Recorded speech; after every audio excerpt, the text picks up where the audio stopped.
Goma. Dans la région de Nzulo, située au sud-ouest de la ville de Goma, le général-major Peter Sirimwami Nkuba, gouverneur militaire du Nord Kivu, y est allé ce mercredi 22 janvier pour calmer les esprits d'une population confrontée aux affres de la guerre menée par le groupe rebelle M23. Dans un discours empreint de réconfort, le gouverneur Sirimwami a exhorté les habitants à ne pas se laisser emporter par la peur ou la désinformation.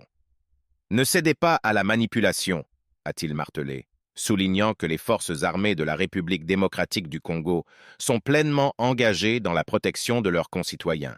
Il a assuré que l'armée s'active pour assurer la sécurité de tous, dans un contexte où les attaques et les menaces de la part des rebelles du M23 se sont intensifiées ces derniers mois. La population de Nzulo, déjà traumatisée par les violences passées et les déplacements forcés, cherche désespérément un signe d'espoir. Les paroles du général Sirimwami sont arrivées à un moment critique alors que les rumeurs et la propagande tentent de semer le doute et la division parmi les civils.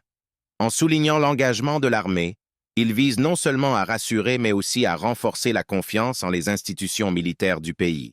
Cependant, malgré ces efforts de communication, la réalité sur le terrain demeure complexe. Les habitants de Nzulo et des zones environnantes continuent de faire face à des défis humanitaires majeurs. Accès à l'eau potable, nourriture et abris sûrs. Les déplacements massifs de population ont exacerbé une situation déjà précaire, avec des camps de déplacés qui peinent à répondre aux besoins croissants. La lutte contre le M23, qui a récemment repris du terrain dans l'est du Congo, est un rappel constant des défis sécuritaires auxquels le pays est confronté. La communauté internationale observe de près la situation, appelant à une résolution pacifique tout en soutenant les efforts pour protéger les civils. Le message du général Sirimwami à Nzulo est un signe d'une volonté de maintenir le moral et la cohésion sociale à un moment où le désespoir pourrait facilement prendre le dessus. Mais pour que ces paroles se traduisent en actions tangibles, une coordination efficace entre les forces militaires, les autorités locales et les organisations humanitaires sera cruciale. La population de Nzulo, comme tant d'autres dans la région, attend des preuves concrètes de cette sécurité promise.